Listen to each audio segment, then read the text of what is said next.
फसाद कत्ल तअस्सुब फरेब मक्कारी। फसाद कत्ल तअस्सुब फरेब मक्कारी, सफ़ेद पोशों की बातें हैं, क्या बताऊं मैं। सलाम, नमस्ते, सत श्री अकाल। मैं हूं आपके साथ हर्षिता मिश्रा और आप देख रहे हैं टाइम्स मेल। आखिरकार शपथ से पहले ही उत्तर प्रदेश में योगी आदित्यनाथ की सरकार को अपनी ही शर्मनाक हरकतों की वजह से थूक कर चाटना ही पड़ा। उत्तर प्रदेश में भारतीय जनता पार्टी की सरकार ने बहुत ही प्रचंड जीत हासिल कर ली है, लेकिन योगी सरकार पर एक ऐसा भी कलंक है जिसे मिटाया नहीं जा सकता। योगी सरकार ने जिस तरीके से नागरिकता विरोधी प्रदर्शनों के बाद लोगों से जुर्माने लगाए और उनकी संपत्तियों को जब्त करने का काम शुरू किया, उसने योगी सरकार की नीयत पर बहुत बड़ा सवाल उठने लगा। जब मामला सुप्रीम कोर्ट तक पहुंचा, तब देश की सबसे बड़ी अदालत ने योगी सरकार को कड़ी फटकार लगाई और वसूले गए रकम लोगों को वापस करने का आदेश दिया। इससे पहले सुप्रीम कोर्ट की कई फटकार पर कई मुकदमों को वापस भी लेना पड़ा। उस वक्त सुप्रीम कोर्ट ने सख्त लहजे में यह भी कहा था कि अगर योगी सरकार मुकदमे वापस नहीं लेती तो सुप्रीम कोर्ट खुद ही उसे रद्द कर देगा, जिसके बाद योगी सरकार ने घुटने टेकने पड़े और उन मुकदमों को वापस लेना पड़ा जो गलत तरीके से लगाए गए थे।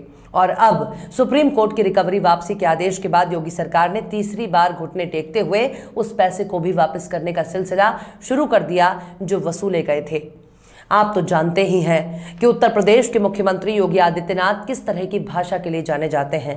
उनकी भाषा में एक विशेष समुदाय के लिए नफरत साफ देखी जा सकती है, लेकिन शपथ से ठीक पहले पीड़ितों से वसूले पैसे घर घर जाकर वापस करना पड़ रहा है, जो योगी सरकार की एक शर्मनाक हार के तौर पर देखा जा सकता है।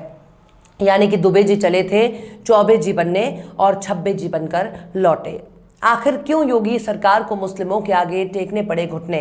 आखिर क्यों नागरिकता कानून का विरोध करने वाले लोगों पर योगी सरकार ने लिया था एक्शन? आखिर क्यों लोगों की संपत्ति जब्त करने लगी थी योगी सरकार? क्यों योगी सरकार को सुप्रीम कोर्ट के आदेश पर टेकने पड़े घुटने?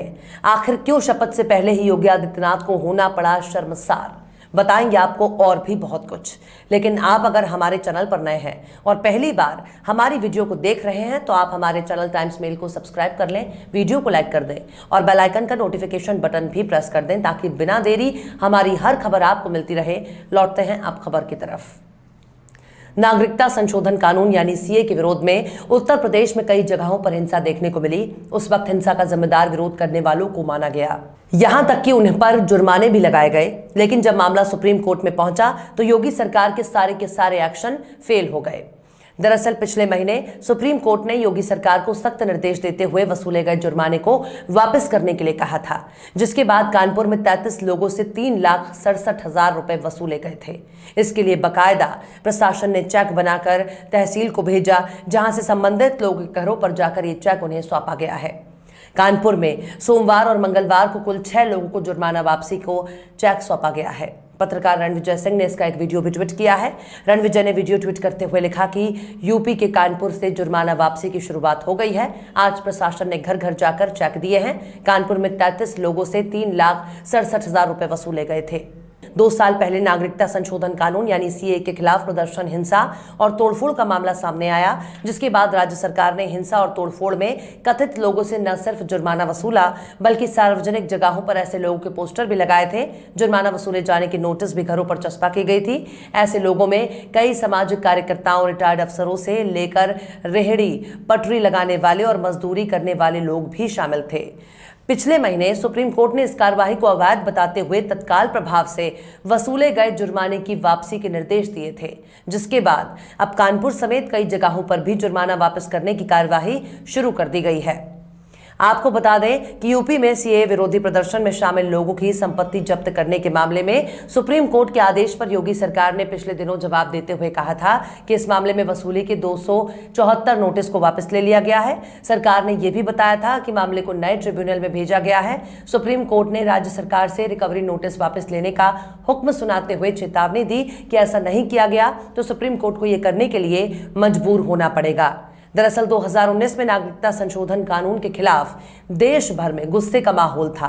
उस दिल्ली के शाहीन बाग में महिलाओं ने सरकार के खिलाफ एक मोर्चा खोल दिया था, जिसके बाद शाहीन बाग की तर्ज पर देश में कई जगहों पर शाहीन बाग बनने लगे।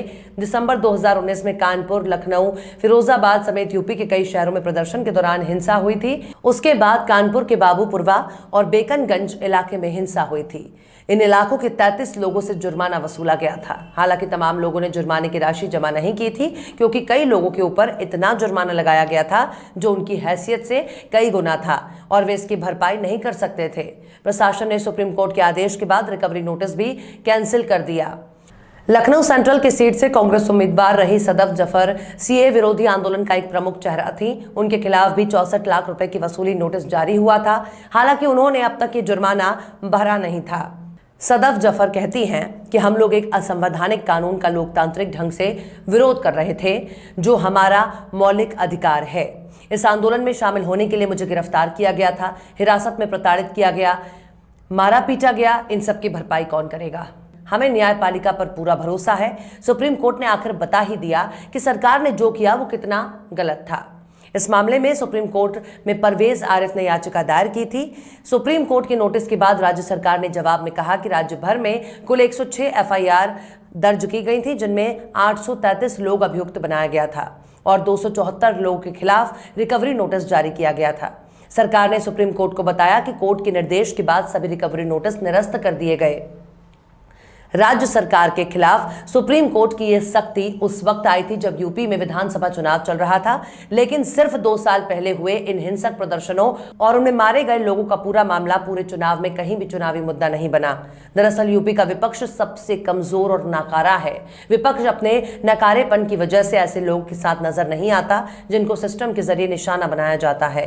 उत्तर प्रदेश में कांग्रेस, सपा, बसपा इस मुद्दे को एक चुनावी मुद्दा बना सकती थी, लेकिन चूंकि मामला एक धर्म विशेष से था और विपक्ष पीड़ितों के साथ खड़े होकर खुद को हिंदू विरोधी साबित नहीं करना चाहती थी, लिहाजा विपक्ष बिल्कुल ही खामोश रहा। यहां तक कि जिन इलाकों में सबसे ज्यादा लोगों की मौत हुई, यानी कानपुर, मेरठ और फिरोजाबाद में भी यह घटना चुनावी मुद्दा नहीं बन सका। बहरहाल अखिलेश यादव इस वक्त समाजवादी पार्टी की हार में वियोग में हैं। वो बिल्कुल ही स्लीपिंग मोड में पहुंच चुके हैं। अंतिम चरण के मतदान के बाद जब बनारस में ईवीएम पकड़े जाने का देखने को मिला, तब वो अपने आलिशान दरबार से निकले और अपने समर्थकों को ईवीएम की रखवाली का जिम्मा सौंप गए।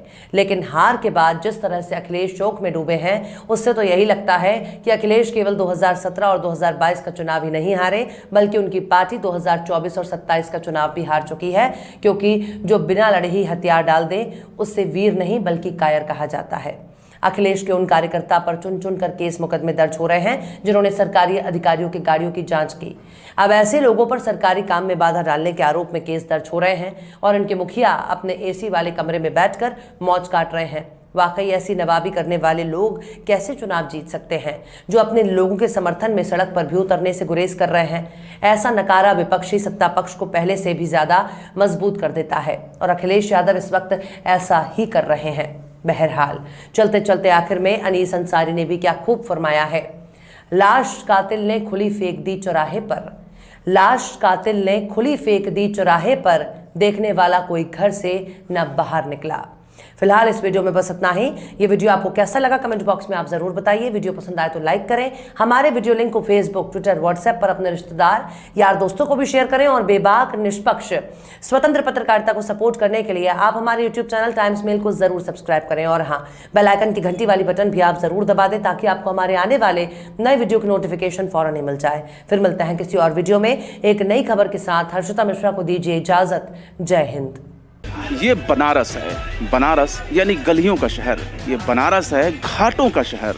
ये बनारस है फूल, माला, अगरबत्ती और आस्था का शहर। और मंदिर ऐसे ऐसे तोड़े हैं, वहाँ लोग खड़ा होकर पेशाब कर रहे हैं। रामराज सरकार, रामनाथ सरकार है तो रामनाथ सरकार का काम भी करिए आप। यहाँ सबकी कहानी एक जैसी है।